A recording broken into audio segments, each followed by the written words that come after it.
Hello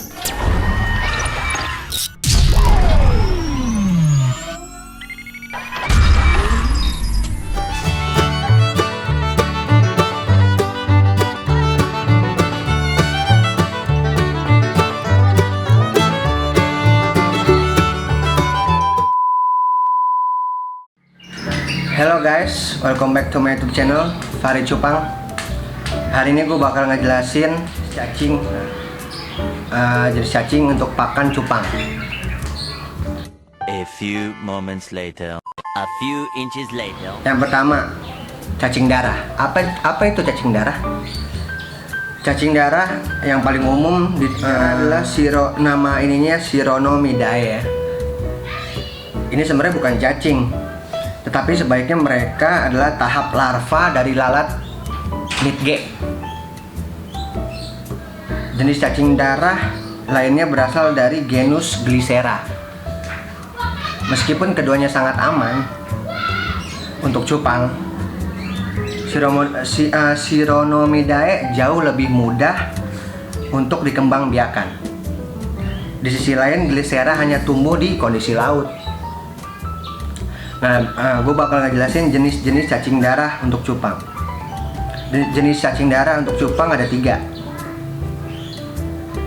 yang dijual di pasaran ya.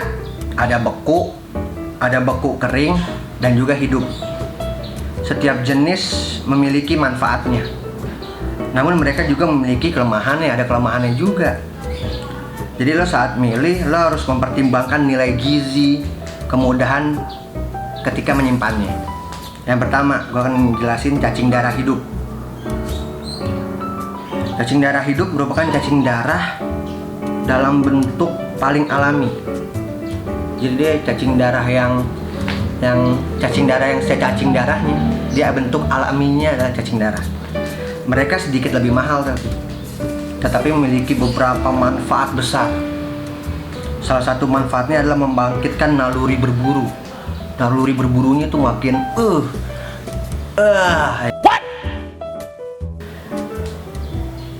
Jadi mode berburu ini bagus karena merangsang otak cupang untuk mencegah mereka bosan, bete, bad mood ya kan. Karena manusia kayak nggak ada yang mau dilakuin, nggak ada kegiatan gitu. Jadi itu bagus buat merangsang otak ikan cupang. Dan juga dia nggak seperti cacing darah beku dan kering. Cacing darah hidup juga mengandung lebih banyak nutrisi karena mereka masih dalam bentuk paling murni.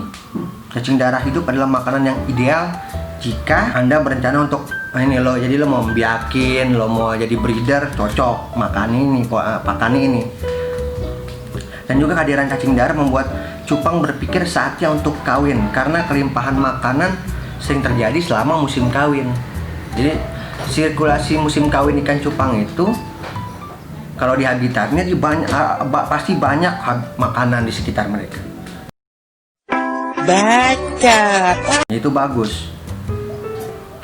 Nah, dan juga ada kerugiannya nih kalau lo pakai cacing darah hidup. Kalau cacing darah hidup itu bertahannya nggak lama. Ya paling kalau lo nyaro di lemari es ya, di freezer cuma 2-3 hari gitu. A few moments later, a few inches later. Yang kedua ada namanya cacing darah beku kering. Cacing darah beku kering. Cacing darah beku kering ini sangat bagus karena mudah disimpan, digunakan. Setelah Anda memilikinya, mereka akan bertahan lama. Jadi lo gampang lo nyimpennya segala macam. Lo celupinnya ke dalam air dan biarin ngembang, kembali ke ukuran penuhnya, lo kasih ke ikan. Nah, terakhir lo juga bisa mengasih namanya cacing darah beku. Cacing darah beku adalah jalan tengah yang baik antara cacing darah beku kering dan cacing darah beku hidup. Mereka dapat disimpan untuk waktu yang lama. Nih, gue bawa nih contohnya nih, cacing darah beku. Nih cacing darah beku kering dan cacing darah beku. Nih, bloodworm frozen. Lo dapat nyimpan ini selama 6 bulan. Ini lo taruh di kulkas ini kuat 6 bulan. Kuat ini. Dan cara ini sangat efisien dan hemat. ya kan. Dan juga kemungkinan ikan kena bakteri, penyakit dan parasit itu kecil banget karena udah mati selama pembengkuan nih makanan gitu.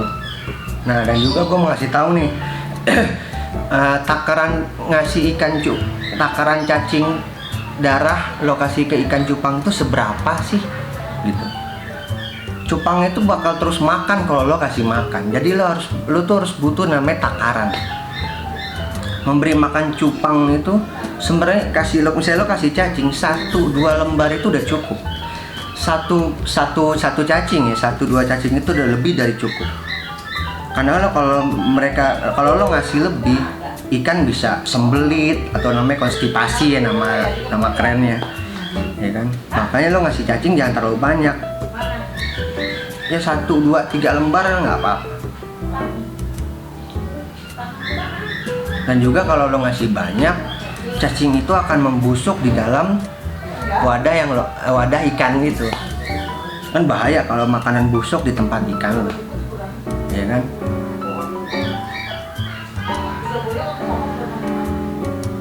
Jadi frekuensi pemberiannya itu yang benar ya sih ya. Anda hanya perlu memberi makan cupang dengan cacing darah sekali atau 2 kali per minggu. Habis itu lo variasi deh makan, lo kasih yang lain-lain semacam juga boleh, ya kan?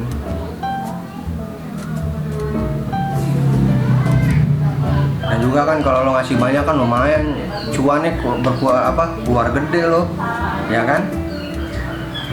Dan juga mubazir. Itu sih saran dari gue. Ya kalau lo suka, kalau lo mau terus lihat gue di YouTube, like, comment, dan subscribe ya channel gue, Fahri Channel Cupang. Salam penggila cupang.